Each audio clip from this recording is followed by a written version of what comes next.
예, 오늘 오전에 하나님 말씀은 빌립보서 2장입니다. 빌립보서 2장 5절부터 제가 11절까지를 받들어 읽겠습니다.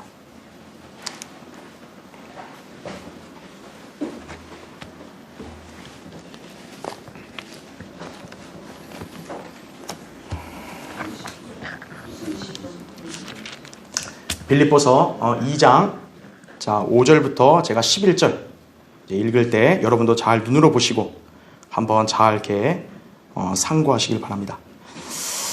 너희 안에 이 생각을 품으라. 곧 그리스도 예수 안에도 있는 생각이라. 그는 하나님의 형체로 계심으로 하나님과 동등하게 되는 것을 탈취라 생각지 아니하셨으나 오히려 자신의 영예를 버리고 종의 형체를 입으시어 사람들의 모습을 취하셨느니라. 그리하여 사람과 같은 모양으로 나타나셔서 자신을 낮추시고 죽음에까지 순종하셨으니 십자가의 죽음에까지라. 이로 인하여 하나님께서는 그를 지극히 높이시고 모든 이름 위에 있는 한 이름을 그에게 주사 하늘에 있는 것이나 땅 위에 있는 것이나 땅 아래에 있는 것이나 모든 무릎을 예수의 이름에 꿇게 하시고 모든 혀가 예수 그리스도를 주라 시인하여 하나님 아버지께 영광을 돌리게 하셨느니라. 그렇죠? 자, 잠깐 기도하겠습니다. 위대하시고 전능하신 아버지 하나님, 이렇게 주일 오전에 주님의 이름으로 한자리에 모여 기쁨으로 찬양과 경배를 드리게 해주셔서 감사를 드립니다. 방금 봉독한 말씀을 제가 또 이제 설교하려고 하는데 저는 참 어리석고 무지합니다. 성령께서 제 안에 역사해 주시고 충만해 주십시오. 오늘 이 준비한 말씀에 기름 부어 주시고 또 담대하고 능숙하게 이 말씀을 잘 선포할 수 있게 해주셔서 이 말씀이 우리 회중들의 마음속에 살아 역사하며 또 찔림과 도전을 주는 그런 귀한 계기가 되게 해주시기를 원합니다. 우리 듣는 성도들 한털로 떨어뜨리지 말고 말씀을 잘 듣고 받아들임으로 순종하고 모두가 다 진리를 따라서 주님을 바르게 믿고 섬기는 우리 모두가 되게 해주십시오. 마귀가 이 시간도 방해하지 못하게 막아주시고 우리가 말씀에 온전히 밀착하는 귀한 시간 되게 해주십시오. 주 예수 그리스도 이름으로 기도드립니다. 아멘.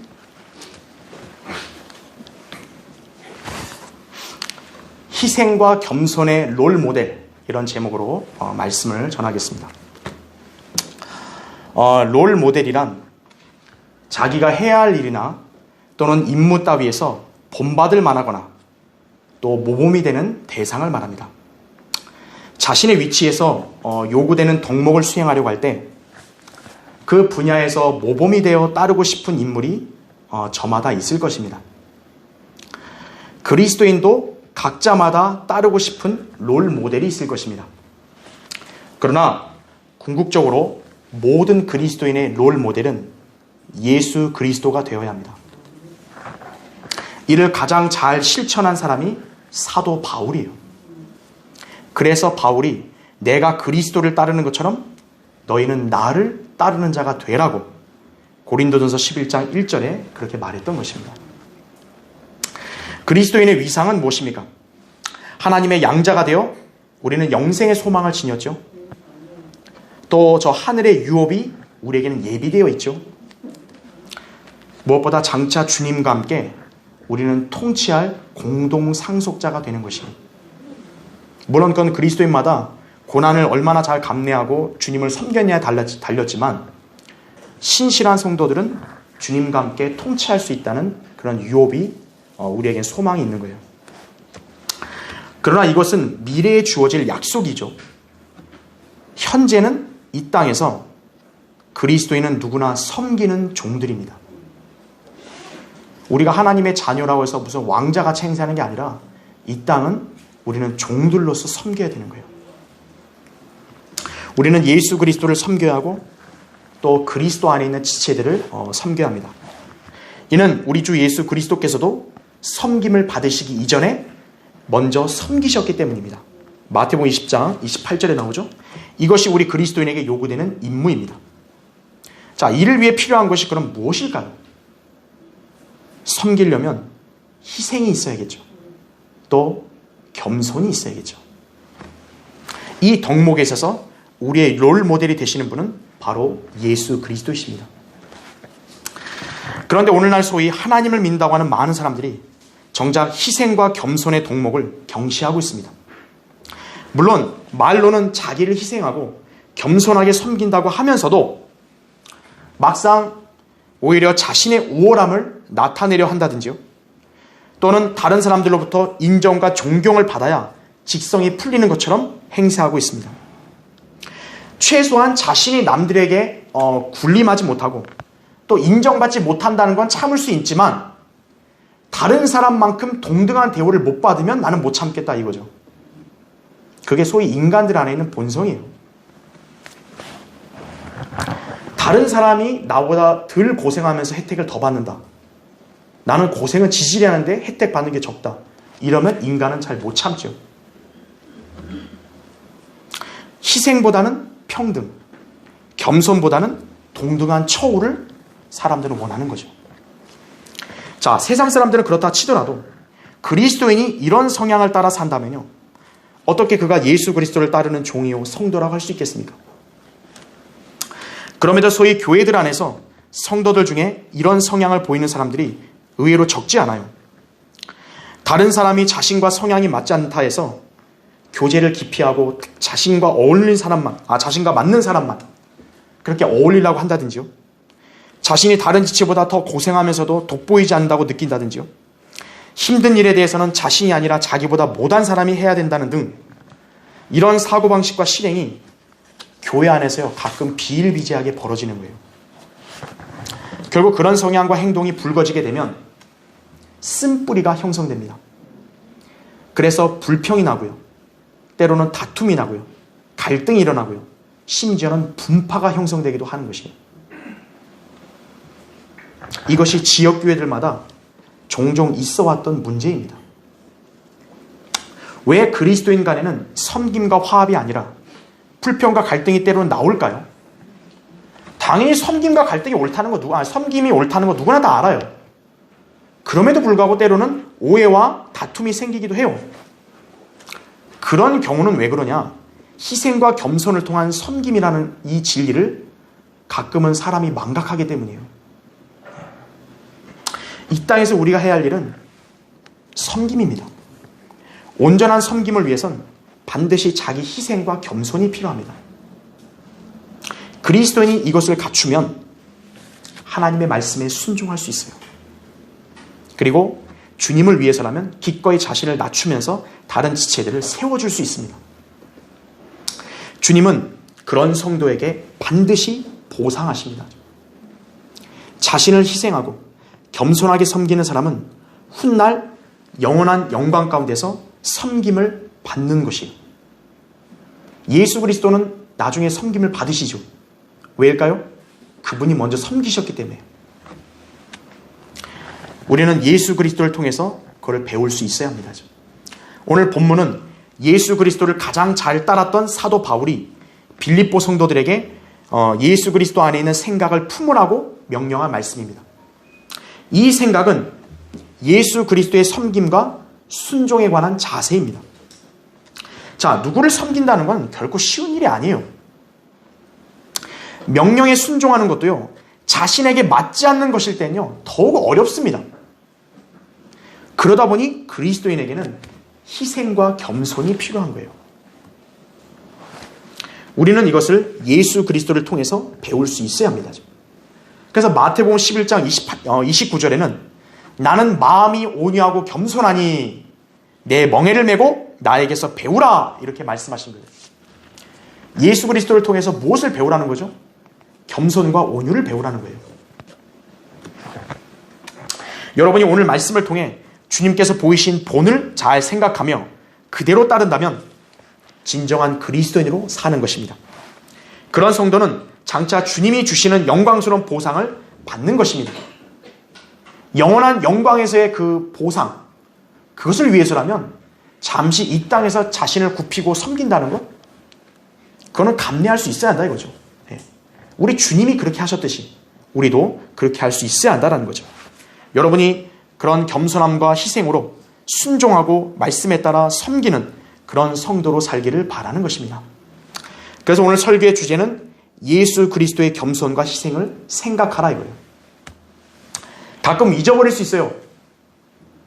자신이 좀 불쾌하고 또 자기가 좀 이해가 안 된다는 그런 상황에 처할 수 있어요. 그럴 때 우리는 예수 그리스도의 겸손과 희생을 생각해야 한다는 거죠. 그렇죠? 오늘 이 주제로 말씀을 살펴보겠습니다. 자, 첫 번째요. 예수님은 하나님과 동등하심에도 자신의 영예를 오히려 버리셨습니다. 오늘 거기 본문 6절부터 7절을 보세요. 그는 하나님의 형체로 계심으로 하나님과 동등하게 되는 것을 탈취라 생각지 아니하셨으나, 이거예요. 탈취한 게 아니다 이거예요. 예수님은 그분 자신이 하나님과 동등하다고 다 생각한 거예요.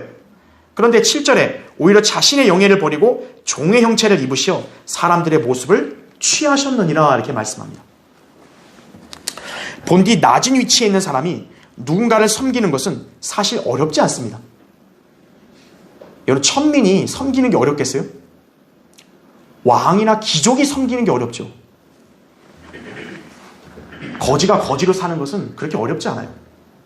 근데 부자가 거지로 산다고 하는 것은 굉장히 쉽지가 않아요. 높은 지위와 신분이 있는 사람이 자신보다 낮은 자를 섬긴다는 것은 정말 어려운 일입니다. 특히 높은 지위에 있는 사람이 갖고 있는 특권과 영예를 자기가 오히려 버린다는 건 상상할 수 없는 일이죠. 예수 그리스도께서는 이 온 우주 만물의 창조주이시고 또 왕이신 하나님이신데 그 영예를 버리신 거예요. 자, 이것만큼 놀라운 희생과 겸손이 어디 있겠습니까? 그렇죠. 왜 우리가 예수 그리스도의 겸손과 희생을 깊이 생각해야 합니까? 그분은 하나님과 동등하신 분이심에도 그 위치를 버리시고 우리와 동등한 인간으로 오셨기 때문입니다. 하나님이 인간으로 오신다. 이건 얼마나 낮아진 거예요? 예수 그리스도께서는 나와 나의 아버지는 하나니라. 요한복음 10장 30절에 그렇게 말씀하셨습니다. 오늘날 많은 이단들이 예수 그리스도께서 하나님이심을 믿지 않습니다. 그들은 예수 그리스도께서 육신으로 나타나신 하나님이라는 사실을 이성으로 이해할 수 없으니까 안 받아들이는 거예요. 그렇죠. 우리 인간의 머리를 한번 생각해 봐요. 아니, 어떻게 하나님이 우리 같은 이런 인간으로 나타나서 이게 보이냐 이거예요. 믿지 않는 거죠. 성경은 그런 자들을 향해 적그리스도의 영에 사로잡혔다고 말씀하고 있어요. 요한일서 4장 2절 3절에 이렇게 나옵니다. 하나님의 영을 너희가 이렇게 알지니 예수 그리스도께서 육신으로 오신 것을 시인하는 모든 영은 하나님께 속한 것이요 예수 그리스도께서 육신으로 오신 것을 시인하지 아니하는 모든 영은 하나님께 속한 것이 아니니 이것이 곧 적그리스도의 영이니라. 그것이 오리라는 것을 너희가 들었으나 지금 그것이 이미 세상에 있느니라. 이렇게 말씀하세요. 그러니까 이미 세상에 적그리스도의 영에 사로잡힌 자들이 많다는 거예요. 바로 예수 그리스도가 육신으로 오신 이심을 믿지 않는 걸 말하는 거예요. 자, 예수 그리스도께서는 하나님의 영광의 광채시며 그분의 인격의 정확한 형상이십니다. 히브리서 1장 3절에 말씀하죠. 온 세상에 그 누구도 하나님을 볼 수 없습니다. 그런데 우리는 예수 그리스도를 통해서 하나님을 볼 수 있습니다. 요한복음 14장 9절에 예수님이 그랬잖아요. 나를 본 자는 아버지를 봤다 그러잖아요. 그분이 육신을 입고 오신 하나님이시기 때문입니다. 이것이 바로 경건의 신비예요. 디모데전서 3장 16절에 경건의 신비는 논쟁의 여지없이 위대하도다.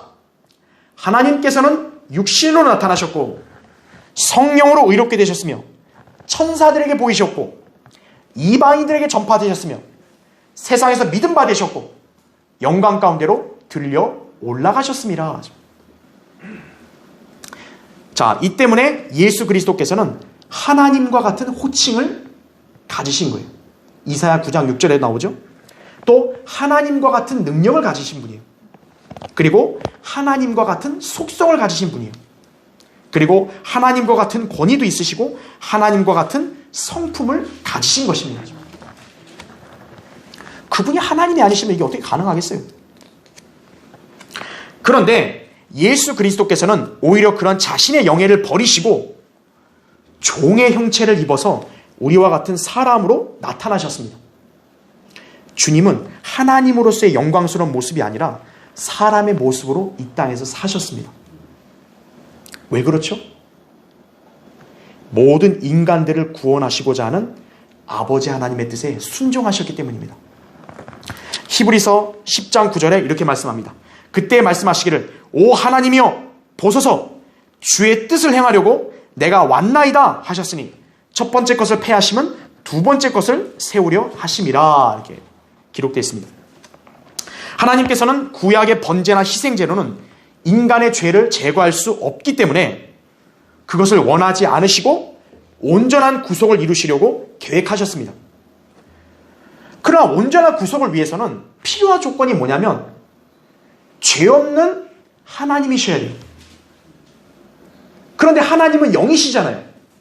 인간은 육신이고요. 영과 육신은 이렇게 함께 할 수 없잖아요. 그러니까 하나님이 인간의 육신을 입고 또 나타나셔야 돼요. 그래서 하나님이 자신을 낮춰서 인간의 모습으로 나타남으로써 우리를 대속할 수 있었던 것입니다. 여기에 아들 하나님께서 순종하시어 자원함으로 자신을 낮추시고 종의 형체를 입고 사람의 모습으로 나타나신 것입니다. 하나님의 그 뜻을 위해서 겸손함으로 자신을 희생하신 분이 바로 아들 하나님이신 거예요. 자원하셨다 이거예요. 아버지 하나님이 강제로 버리게 한 게 아니에요. 당장 내려가 이게 아니에요. 아들 하나님이 친히 순종하시고 그 영예를 내려놓고 내려오신 거예요. 주님의 성육신, 물론 그분이 인간으로 나타났다 해서 우리처럼 죄 있는 분이 아니에요. 그분은 성령으로 잉태하셨기 때문에 죄가 없으시죠. 그 점만 빼면 우리와 똑같은 인간의 삶을 사신 거예요. 인간으로서의 한계를 그분은 겪으신 거예요.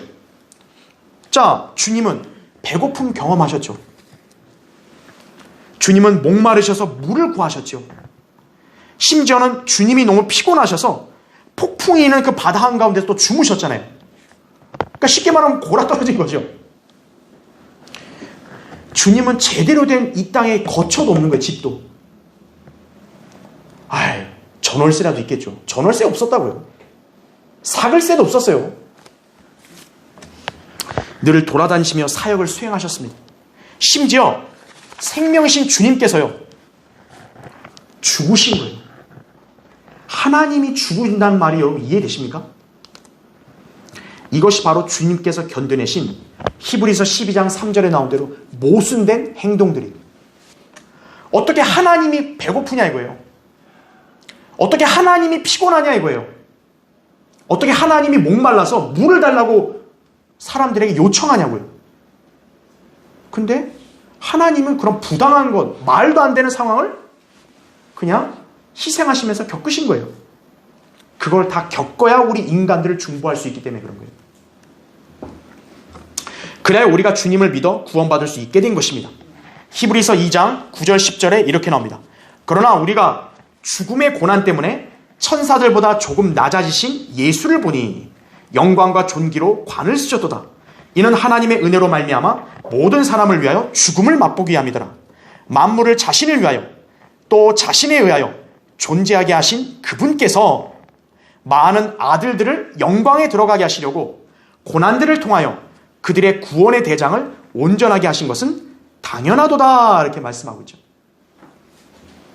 주님이 고난을 겪으셔야 우리를 영광에 데려갈 수 있는 거예요. 주님 자체가 그냥 영광이 있으면 되지. 아무 문제 없어요. 근데 우리를 영광으로 데려가게 하시기 위해서 주님이 고난을 친히 희생하시고 감내하셨다 이거죠. 자, 주님께서는 영광스러운 위치를 떠나시어 친히 자신을 낮추심으로 우리에게 오셨습니다. 주님은 제한적인 인간으로 태어나셨고 인간의 몸 안에서 온갖 한계도 경험하셨습니다. 자, 주님의 입장에서 보면 이거 수치 아닌가요?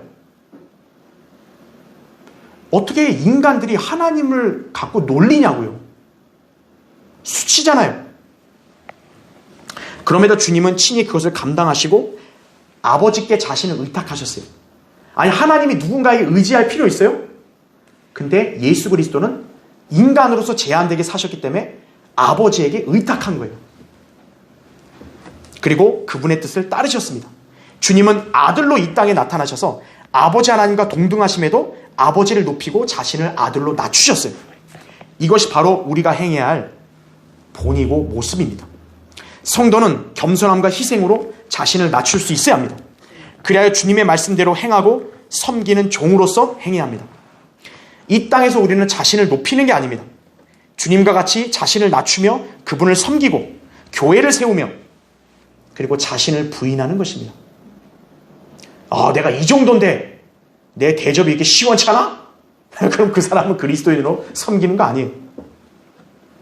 주님의 위대한 희생과 겸손을 아는 성도로 살아야 한다 이거죠. 자, 예수 그리스도의 겸손과 희생을 생각하라. 두 번째요, 주님은 십자가의 죽으심으로 가장 낮은 겸손을 보이셨습니다.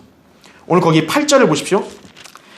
그리하여 사람과 같은 모양으로 나타나셔서 자신을 낮추시고 죽음에까지 순종하셨으니 십자가의 죽음에까지라 이렇게 말씀하죠.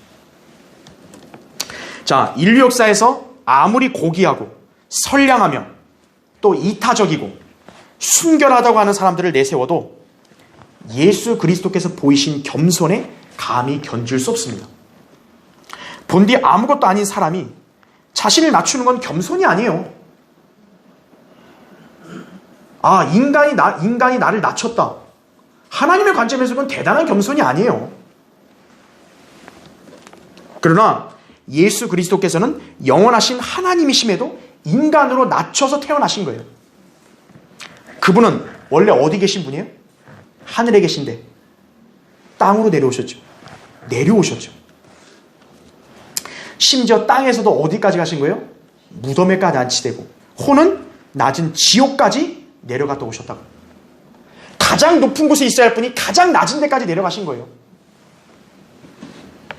그분이 이렇게까지 하실 이유가 있나요?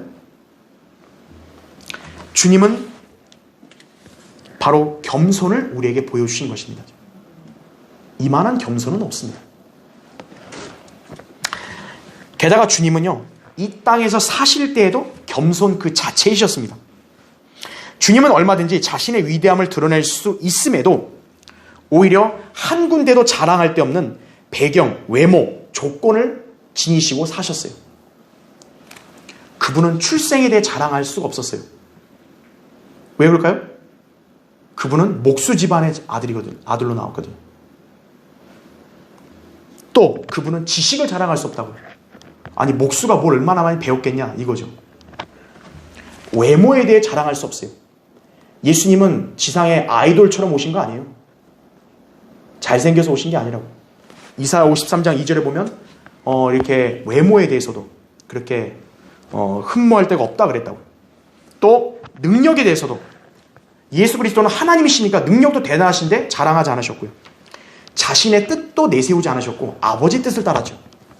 그리고 지성, 무엇보다 신성에 대해서, 하나님이란 신성에 대해서도 자신을 드러내지 않으셨습니다. 인간이 이 땅을 살면서요, 한 번도 자신을 안 드러낸 적이 있을까요? 인간은 누구나 자기가 무시당하는 걸 원하지 않아요. 그래서 어떤 영역에서는 나는 이거에 대해서 최고다, 나는 일가견이 있다, 이렇게 드러내고 싶어 하는 거예요, 인간은요. 그러나 예수 그리스도는 한 번도 드러내지 않으신 거예요. 주님은 오히려 아들로서 배우셨습니다. 야, 하나님이 배울 필요가 있냐 이거예요. 근데 하나님이 배우신 거예요. 위대한 겸손입니다. 히브리서 5장 8절 9절에 그가 아들이면서도 고난받은 일들로 순종을 배워서, 하나님이 뭘 배웠다는 거예요? 순종을 배웠다는 거예요. 온전하게 되심으로 자기에게 순종하는 모든 사람에게 영원한 구원의 근원이 되셨고, 이렇게 말씀합니다. 여러분, 예수님은 갓난아기 때가 있었겠어요, 없었겠어요? 있었죠. 그럼 마리아와 요셉이 그 갓난아기가 만약에 위험한 행동할 때 어떻게 하겠어요? 아이고, 주님 만지지 마세요 그러겠어요? 예수야 건들지 마 이랬을 거 아니에요. 야, 어떻게 일개 인간이 하나님을 갖다 그렇게 함부로 제지하나요? 근데 하나님이 아기로도 사신 때가 있었다고요. 성경에는 기록 안 됐지만 그게 하나님 입장에서 얼마나 낮아진 거예요. 성도들은 주님의 그 겸손과 순종을 본받는 것입니다. 갓난 아기는 아무것도 모르니까 배워야 될 거 아니에요. 예수 그리스도도 하나님이신데 그런 위치까지 내려가서 배웠다는 거예요. 순종을. 무엇보다 예수 그리스도께서는 생명이요 부활이신데도 오히려 죽으셨습니다. 하나님이 죽으셨다? 이성으로 이해가 안 되죠. 그러나 주님은 인간의 모습으로 내려와 이 땅을 사시면서 종국에는 죽으셨는데 그것도 편안하게 고이 죽은 게 아니라 흉악범들을 처형하는 도구인 십자가에 못 박혀 죽으셨던 것입니다. 이것은 마치 모세가 장대에 매단 놋뱀과 같이 된 것이에요. 요한복음 3장 14절에 나오죠. 말하자면 주님은 사탄의 화신인 뱀과 같이 되셨다는 것이에요. 어떻게 이보다 더 낮아질 수 있는 것입니까? 주님의 이런 겸손이 있음으로 해서 모든 인간들, 그 중에서도 우리는 율법의 저주로부터 구속받은 것이에요. 갈라디아 3장 13절에 나오죠. 이것은 주님께서 바로 우리와 같은 인간으로 나타나셨기 때문에 가능했던 것입니다. 히브리서 2장 14절 15절에 자녀들이 피와 살에 참여하는 자인 것 같이 그 역시 같은 모양으로 동일한 것에 참여하신 것은, 여러분 인간에게 뭐가 있는 거예요? 피하고 살 있죠. 예수 그리스도도 그걸 입고 왔다는 거예요. 왜 그랬냐면 자신의 죽음을 통하여 죽음의 세력을 가진 자, 곧 마귀를 멸망시키시며 또 죽음을 두려워함으로 평생을 노예로 속박되는 자들을 놓아주시려 함이니라, 이렇게 말씀하셨다. 주님이 당하신 수치와 모욕과 박해와 죽음을 생각해 보십시오. 여러분 지금 상황이 너무 원망스럽고 불평이 나오세요? 나의 삶의 형태가 이런 게 하나님 앞에 너무 억울하세요? 그러면 여러분은 예수 그리스도의 그런 수치와 고난을 한번 생각해 보셔야 돼요. 주님은 영광을 받으셔야 할 분이 오히려 침뱉음을 받으셨다고. 누군가 여러분 침뱉으면 여러분 기분 좋나요? 뺨 맞았어요. 여러분 사람이 뺨 맞으면 그 얼마나 수치스러운 거예요? 조롱거리가 되셨죠. 십자가에 알몸으로 못 박히셨습니다. 주님의 거룩한 몸이 야만적인 폭력의 상흔들로 망가져 버렸고, 주님의 손에는 못으로 뚫린 자국, 발에도 못 자국, 옆구리에도 창으로 찔린 자국이 생겼다고요. 온통 피범벅이 되고 상처들로 만신창이가 된 주님의 시체를 생각해 보십시오. 그런 희생을 누가 감당하겠어요?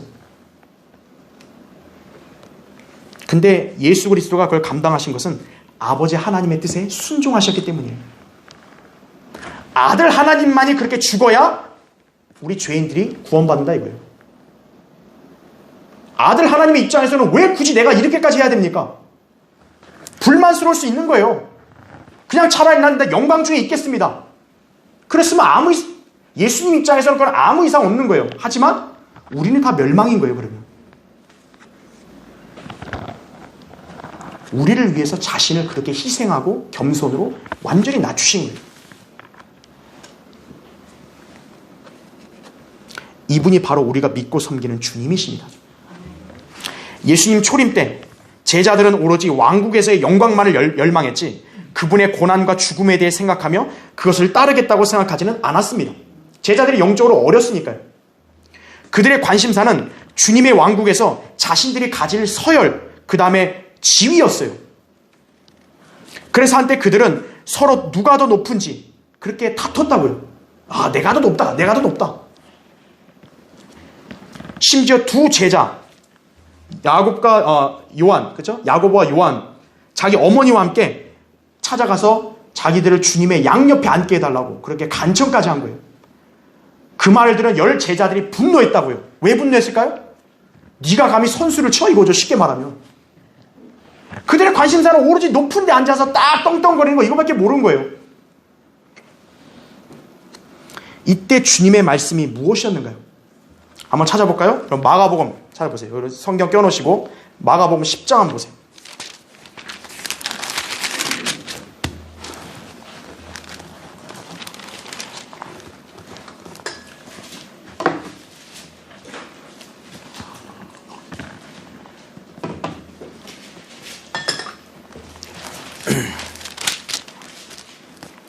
자, 제가 읽기 전에 간단히 앞에 설명드릴게, 이제 이 야고보와 요한이 그걸 구하니까 예수님이 먼저 뭘 얘기했냐? 그럼 너희들이 나를 위해서 죽음의 침례를 받을 수 있냐 그랬어요. 받을 수 있다 그랬어요. 좋다 이거예요. 그러나 그 자리는 하나님 아버지가 예비해 주신 사람이 앉는다 그랬죠. 근데 10명의 제자들이 이걸 듣고 붕괴한 거예요. 자기들도 예수님을 위해서 죽을 수 있다 이거예요. 전부 다. 근데 예수님 잡히니까 다 어땠어요? 그들 전부? 도망가 버렸죠. 고난을 함께 못한다면 그 사람은 주님과 함께 영광도 같이 참여 못하는 거예요. 자, 그래서 예수님께서 이 제자들이 이런 사태를 벌이니까 42절 보세요. 그때 예수께서 그들을 불러 말씀하시기를 너희는 이방인을 주관한다고 여기는 자들이 백성에게 주권을 행사하고 또 그들의 고관들이 백성 위에서 권세를 행사하는 줄을 아느니라. 자, 이방 나라는 다 그러잖아요. 왜 미치도록 대통령이나 국회의원 하려는 거죠? 왜 사람들이? 왜 법무장관 하려고 하는 거죠? 군림하려고 하는 거예요, 그게. 보세요, 43절. 그렇지만 너희 가운데서는 그래서는 아니 되느니라. 너희 가운데 누구든지 크게 되고자 하는 자는 너희를 섬기는 자가 되고 너희 가운데 누구든지 으뜸이 되고자 하는 자는 모든 사람의 종이 될지니라. 인자도 섬김을 받으러 온 것이 아니오 섬기러 왔고 또 많은 사람을 위하여 자기 생명을 몸값으로 주려고 온 것이라고 하시니라. 이렇게 말씀했다. 으뜸이 되고 싶은가? 가장 꼴등이 되라 이거예요. 그렇죠? 난 나중에 꼴등으로 살래요. 그럼 지금 으뜸으로 그냥 행세하고 다니라 이거예요. 성경적 법칙이라고 해요. 그리스도인은 누구보다 겸손함으로 주님을 섬기고 다른 지체들을 섬기며 자신을 부인하는 희생이 있어야 합니다. 비록 자신에게 손해가 되고 힘들다고 해도 주님을 생각하며 그 일을 수행한다면 그 사람이 진정한 그리스도인이에요. 자신은 귀하고 다른 사람은 안 귀한가요? 굳은 일은 다른 사람의 몫이고 나는 편하게 앉아 대접받으려고 한다. 그러면 그건 종이 아니죠. 자, 교회에 만약 그런 사람들로만 가득하면 교회가 어떻게 그리스도의 몸을 세우겠어요? 서로가 각자의 위치에서 섬기고 또 때로는 그걸 위해서 자기가 고생하고 그랬을 때 하나님 앞에서 유익이 되고 그게 하나님께 기뻐하신 일이죠. 자신의 기분과 비위만 생각하면 다른 지체들을 사랑할 수가 없어요. 교회를 섬길 수 없습니다. 그런 사람이 과연 보이지 않는 하나님을 섬길까요? 보이는 옆에 지체들, 보이는 교회에서의 섬김도 못하는 사람이 보이지 않는 하나님을 믿고 섬긴다? 그건 말이 안 되는 거예요. 지역교회를 무시하고 자기 멋대로 사는 사람들이 바로 그런 사람들이에요. 그런 사람들은 겸손을 배운 적이 없어요. 희생을 몰라요. 지역교회 무시하고 자기 혼자 신앙생활 하겠다고 하는 그런 사람들이 바로 그렇다 이거죠. 우리는 주님께서 보이신 겸손을 본으로 삼아야 합니다. 하나님의 은혜는 대접받는 사람에게 오는 게 아니에요. 겸손한 사람에게 베풀어지는 것을 알아야 합니다. 베드로전서 5장 5절, 야고보 4장 6절에도 겸손한 자에게 하나님은 은혜를 베푸시는 거예요. 힘들 때, 그 사람이 손해를 당했을 때, 섬김으로 당했을 때 하나님의 은혜는 더 넘치는 거예요. 그 사람에게. 자, 예수 그리스도의 겸손과 희생을 생각하라. 세 번째요. 자신을 낮추신 예수 그리스도는 가장 위대하게 높아지셨어요. 오늘 거기 본문 9절부터 11절 보십시오. 이로 인하여 자, 예수님이 십자가의 죽음까지 낮아졌잖아요. 그렇죠? 이로 인하여 하나님께서는 그를 지극히 높이시고 모든 이름 위에 있는 한 이름을 그에게 주사 하늘에 있는 것이나 땅에 있는 것이나 땅 아래에 있는 것이나 모든 무릎을 예수의 이름에 꿇게 하시고 모든 혀가 예수 그리스도를 주라 시인하여 하나님 아버지께 영광을 돌리게 하셨느니라. 이렇게 말씀하죠. 예수 그리스도의 희생과 겸손, 곧 그분을 가장 위대하게 드높이는 존귀로 바뀌었습니다. 참으로 짜릿한 반전 아닙니까? 세상에서 볼 때는 가장 낮은 위치에 있던 사람인 것 같은데 나중에 볼 때는 뭐예요? 다 높아지는 거예요. 주님은 창조주 하나님이심에도 이 땅에서 죽으시어 무덤에 안치되셨고 지옥에까지 내려가셨지만 그 다음 어떻게 됐죠? 부활하시고 어디로 갔어요? 다시 가장 높은 셋째 하늘로 올라가셨죠. 낮아진 만큼 반대로 높아진 것입니다. 겸손은 존귀로 이어지는 열쇠임을 주님께서는 친히 본으로 보여주신 것입니다.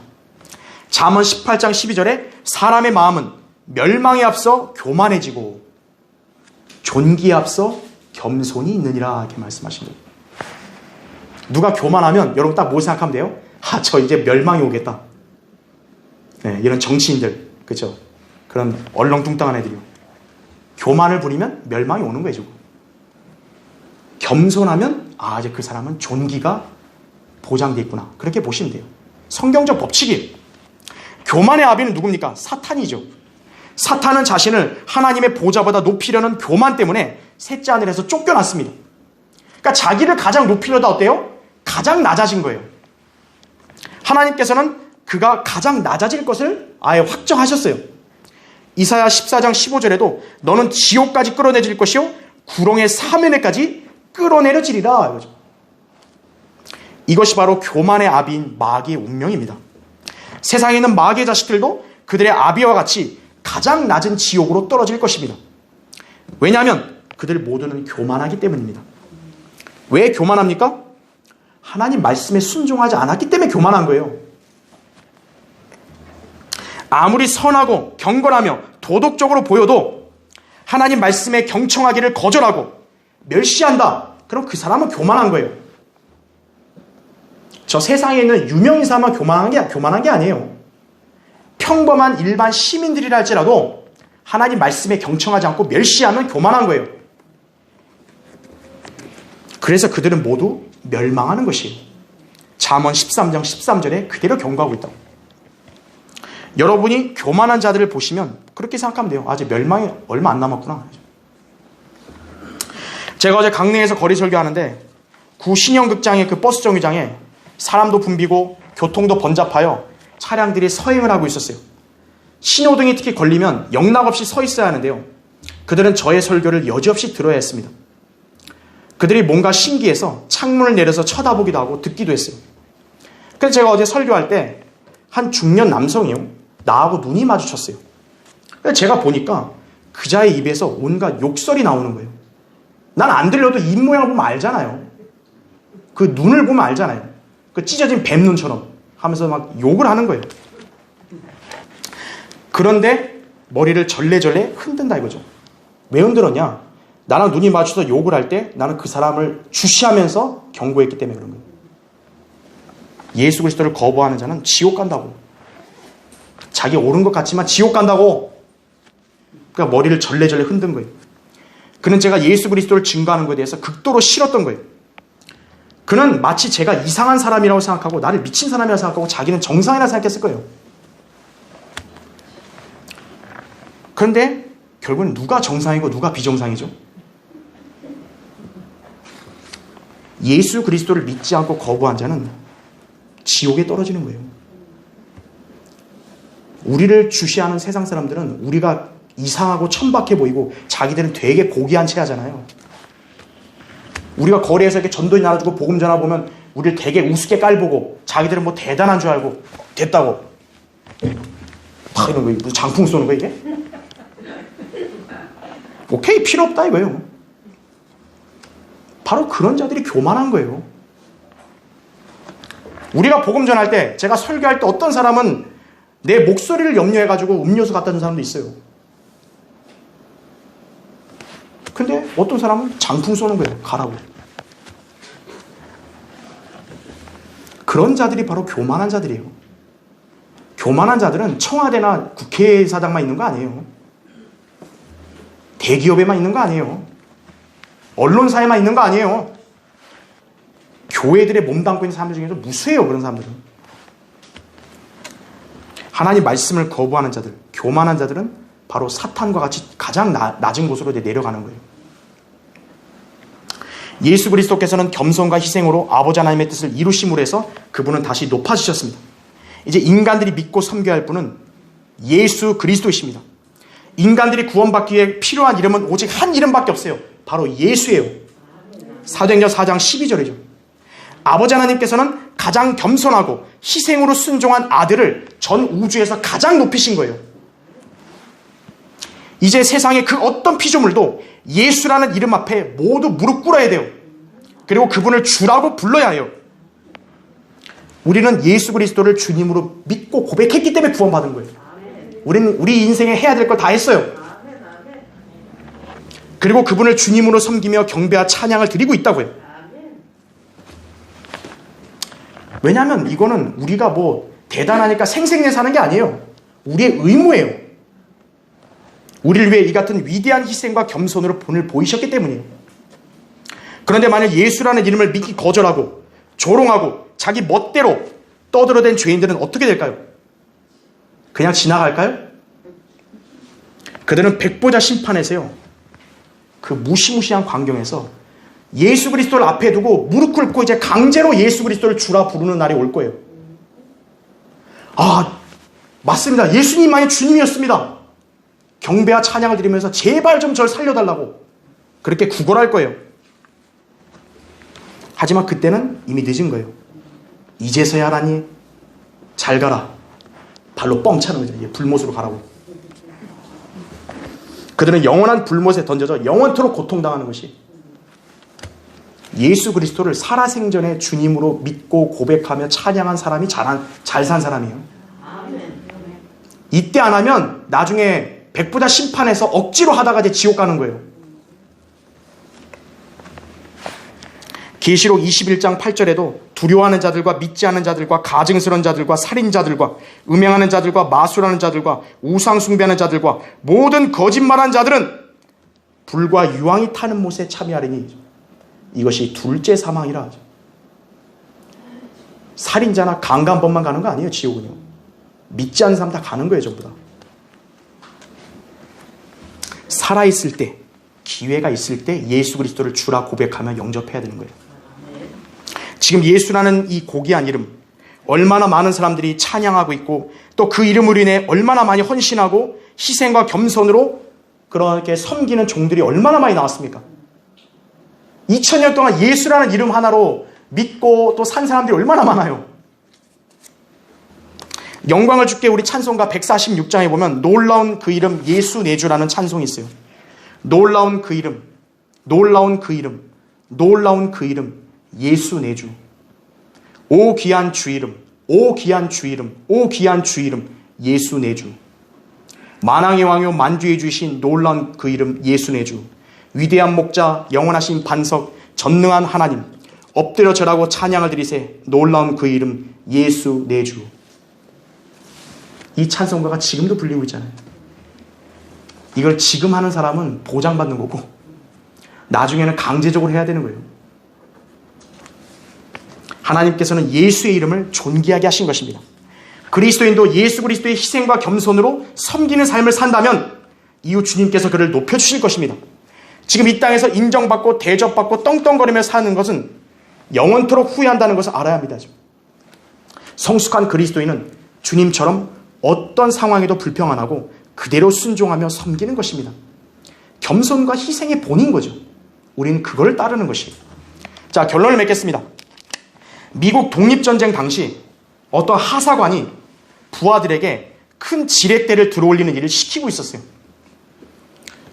부하들 하면 우리 군대에 보면 병장, 뭐 상병, 이등병 있을 거 아니에요. 하사가 시키는 거예요, 그걸. 근데 하사관 정작 자신은 손 하나 까딱하지 않고 거만하게 시키기만 하는 거예요. 군인들은 어쨌든 열심히 끌어당겼는데 무거운 지렛대는 꿈쩍하지 않아요. 이때 한 사복을 입은 사람이 끼어들어서 힘껏 밀어서 이렇게 올려준 거예요. 그래서 마침내 지렛대는 제자리를 차지하게 되었다는 거죠. 그러니까 군인들이 이 사람에게 얼마나 감사했겠어요. 그 병사들이. 사복 입으니까 누군지 모르고. 근데 이 사복 입은 사람이 하사관에게 갔어요. 이렇게 물은 거예요. 사병들이 이렇게 무거운 걸 들어올리고 도움을 필요로 하는데 왜 당신은 안 돕습니까? 그때 그 하사관이 딱 계급장을 보여주면서 내가 지휘관이요, 지휘관! 이렇게 얘기한 거예요. 그러니까 소위 자기가 좀 계급 높다 이거죠.